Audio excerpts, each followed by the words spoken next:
Endometriosis. For those who don't know, endometriosis is a condition where tissue similar to the lining of your uterus grows outside of it. This can cause pain, infertility, amongst other symptoms. It's a chronic condition that's often misunderstood, and it's estimated that around 1 in 10 women have the condition.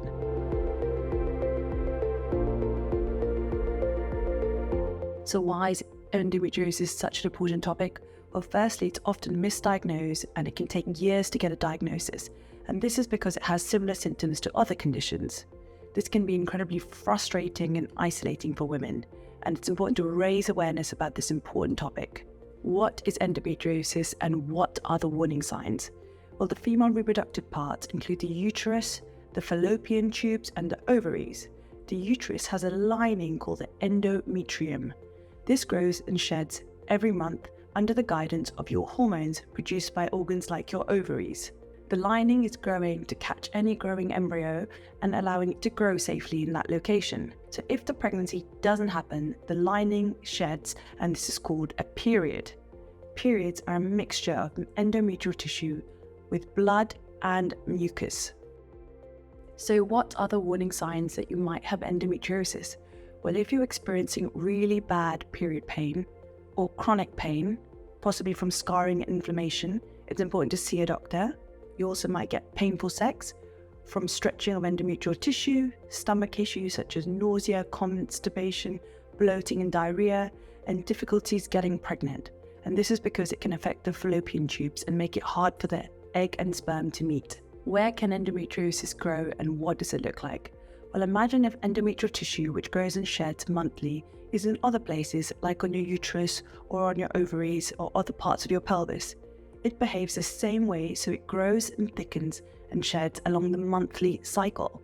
The bleeding in the uterus is expelled as a period, but if you have it in other places, like on the surface of your ovaries, there is no clear escape route for the endometrial tissue. The collection of blood pockets can form cysts called chocolate cysts, and that's because they contain old brownish blood. Another response is if you have the blood accumulating, it can cause intense pain and inflammation in your tummy. So the pain and inflammation can cause tissues to get stuck together, and we call these adhesions. This means that the normal shape of your anatomy gets distorted and pulled around, leading to problems like infertility. So if you imagine the normal shape of your anatomy and imagine that the ovaries and the uterus and the fallopian tubes are getting more stuck together, you can imagine that this distorts your female anatomy and creates problems with fertility, as it's harder for the sperm and egg to meet. Endometriosis pathology. Why does this happen? While we don't know for sure, one theory is retrograde menstruation. This means the endometrial tissue, instead of coming down, flows backwards towards your abdomen. Another possible factor is genetic factors, as we find that endometriosis can run in some families. But we also know that it's an estrogen-dependent inflammatory condition. Estrogen is a hormone that stimulates growth of endometrial tissue.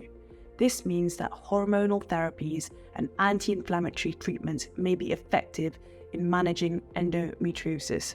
So what are the symptoms of endometriosis? The symptoms of endometriosis can vary from person to person, and some women don't experience symptoms. However, the most common symptoms include pelvic pain. This is the most common symptom of endometriosis and is usually described as cramping, sharp or dull pain in the pelvis or lower abdomen. The pain may be present during menstruation, ovulation, or at other times during your menstrual cycle. Number 2, painful periods. Women with endometriosis may experience unusually painful periods and cramping and discomfort along their cycle. This is enough to often affect people's daily life and routine. Number 3, heavy periods. Endometriosis can cause heavy menstrual bleeding. Number 4, pain during sex, which may be felt as deep pelvic pain or discomfort. Number 5, infertility. You might have difficulty getting pregnant due to scarring and adhesions in the reproductive organs. Number 6, you might have other symptoms, and that can include symptoms such as fatigue, bloating, diarrhea, constipation, and nausea. So a more broad range of symptoms. It's important to note that the severity of your symptoms does not indicate the severity of endometriosis. Some women with mild endometriosis get severe symptoms, and some women with more advanced disease get no symptoms at all. Diagnosis. So sadly, in some cases, it can take a long time to get diagnosed. Doctors need to take a careful history and examination because there's an overlap between endometriosis and other conditions. Often methods that we use to help us get a diagnosis include ultrasound and laparoscopy. A laparoscopy is when a surgeon passes a thin tube through a small cut in your tummy to look for any endometrial tissue. This is usually the gold standard method of diagnosis. So my top tip as a GP is if you are experiencing symptoms or it's affecting your daily life and you're having regular abdominal pain, cramps, see a doctor. It might be useful to write down your symptoms before you see us so you know exactly what to say and we can look for any patterns. What are the benefits of ultrasound?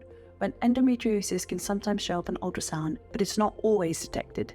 This can depend on lots of factors such as location of endometrial tissue, the severity of the condition, if you have someone experienced performing the scan, and in some cases, endometrial cysts called chocolate cysts can often be seen on ultrasound. However, it's important to note that not all women with endometriosis have cysts, and not all cysts on your ovaries are due to endometriosis treatment. As there's no current cure for it, the aim is to suppress the endometrial lining to prevent bleeding, and also to remove excess endometrial tissue. Treatments you might get are pain relief, pills like the birth control pill to try to reduce the growth of the lining, so you have shorter and often lighter periods, progesterone-only methods like the pill or the IUS, another medication called GnRH antagonist or agonist, big names I know, but the aims of this is to block production of ovarian hormones, reduce the estrogen, and try to shrink the endometrial tissue to reduce the inflammation and bleeding. So when do you need surgery? Well, if the pain is worsening, medication isn't helping, then one method might be surgery. Laparoscopic surgery usually involves using a laparoscope to cut away any adhesions or parts which are sticking together or excess endometrial tissue. Another reason you might need surgery is if you're having problems with fertility. Endometriosis can affect the fallopian tubes or whether the egg and sperm can meet. So sometimes you might need surgery to help with your fertility. How does endometriosis affect fertility? Well, endometriosis can have an effect on fertility, but not all women with endometriosis experience fertility problems. As the lining of your uterus is growing in other places, it can lead to things called adhesions, which is when different parts get stuck together, and that makes it more difficult for the egg and sperm to meet and travel down your fallopian tubes. Another impact is endometriosis can cause cysts in your ovaries. This again might impact ovulation. If you are worried about fertility, it's important to speak to a doctor who can help support you because this can be a worrying time. Is endometriosis dangerous? No, it's not dangerous, but it can affect your quality of life and be very painful. It may affect your mood and also your fertility, and it's important to get help. Is endometriosis cancerous? Endometriosis does not directly lead to cancer, but at the moment there's thought to be a small relative risk, a small increase in chances of getting cancers such as ovarian cancer, endometrial cancer, and breast cancer. But it's important to be reassured that the overall risk of getting these types of cancers is still relatively low, and most women don't get cancers. Can endometriosis go away? Endometriosis is unlikely to go away on its own, but treatment can radically improve your symptoms. The goal of treatment is to help reduce your pain, manage your symptoms, and improve your overall quality of life. Endometriosis and pregnancy. Some people find that because you're not having regular periods and you're pregnant, this means that you have less pain, and that's because you don't have the regular growth, shedding, as you would normally when you have periods. However, after people have finished their pregnancy or breastfeeding and their periods return, often their symptoms return, and that's because now you're getting the regular growth and shedding, which is where the discomfort is coming from. Are endometriosis and PCOS the same? No.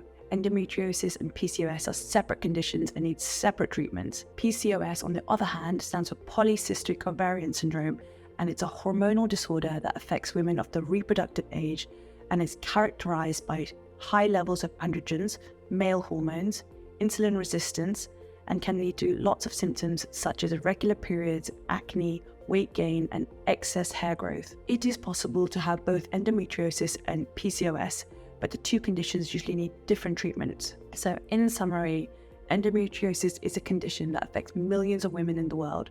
Around 1 in 10 women are thought to have it. Endometriosis is a condition where the tissue in the endometrium is growing outside of the uterus, and that leads to symptoms such as pelvic pain, painful periods, pain during sex, infertility, urinary symptoms. The symptoms and severity of endometriosis are unique to you and can vary from person to person. In order to get a diagnosis, normally a doctor will ask you lots of questions, and you might need things like an ultrasound or laparoscopy.